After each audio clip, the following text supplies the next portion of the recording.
Ayan, on the way na kami sa airport at may mga nakasabay kaming mga nakamotor. Ang ganda ng motor nila, ang pogi. Pero yung motor lang. Hehe. Si Pogi, oh. Lagi lang. Natapos ko lang sa immigration. Ayan, kay passport. Waiting na lang ako sa kasama ko. Asan na siya? Andun na pala siya. Nakapila pa siya. At eto, on the way na kami sa custom. Ang dami kang custom para makapag-boarding na kami. Ayan, bagal maglakad ng kasama ko kasi nag-video siya.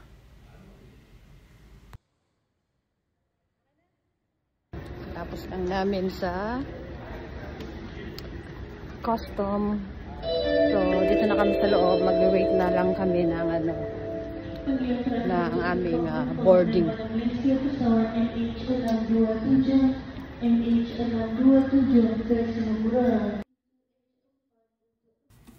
Maaga kaming natapos ng kasama ko, kaya chill lang ang lakad namin.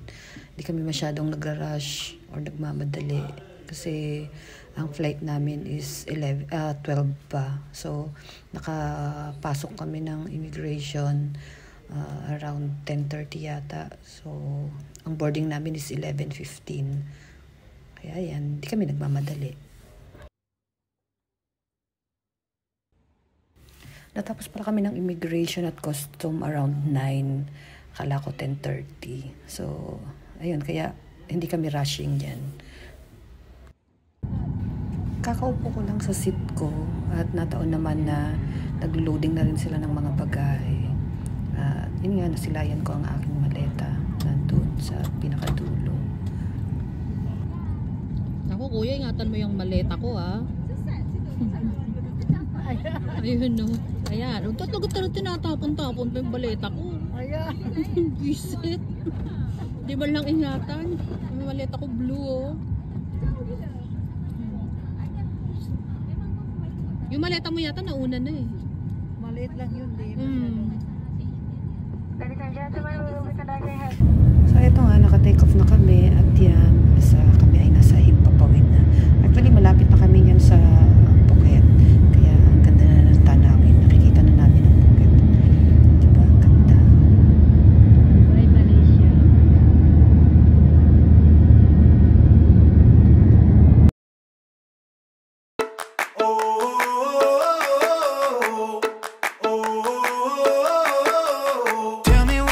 To get you feeling alive. Tell me how to show you it's a beautiful life. I'll do anything to pull you into the light, 'cause everything will change when you open your eyes. Yeah. So don't you let the sunlight get out without you. Don't you realize how lucky we are? Open up your heart, baby.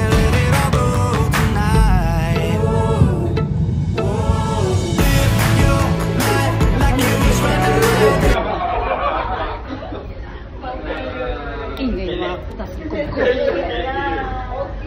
Ito na kami sa Phuket.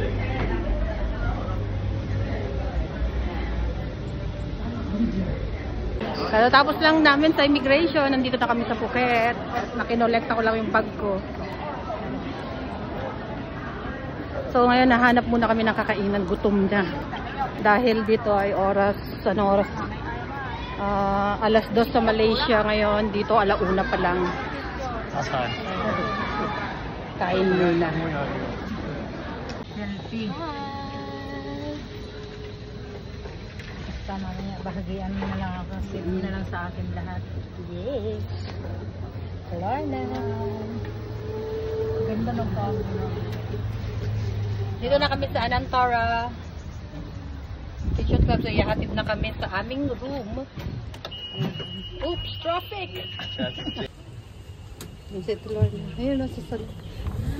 Ayun, nasa salon. Ayun na. Kanahan din ba ko? Kala ko naman nasa... Mas maganda sa Marriott kaysa dito sa Anantara. Layo. Dito walang mataguan na lang din. Walang, kaya nga, dumating na nga. Yeah, thank you. Yeah, thank you.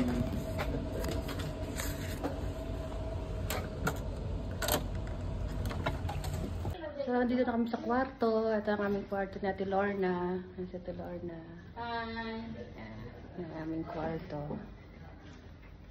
Dito ako. Diyan sa Ate Lorna. Ganda ng room namin. Ito, meron kami. Yan. Meron kaming bathrobe, tig-isa. Chinelas. Towel. Yan. Ay, ganun din. May drawer din siya. Oops. Tapos ito din sa kabila. May drawer din. So, ayan. Ang kwarto na ba. Ganda. So, yung toilet namin is doon sa labas. Ayan ang toilet. Toilet namin. Shower. Nice. Ayan, ganda.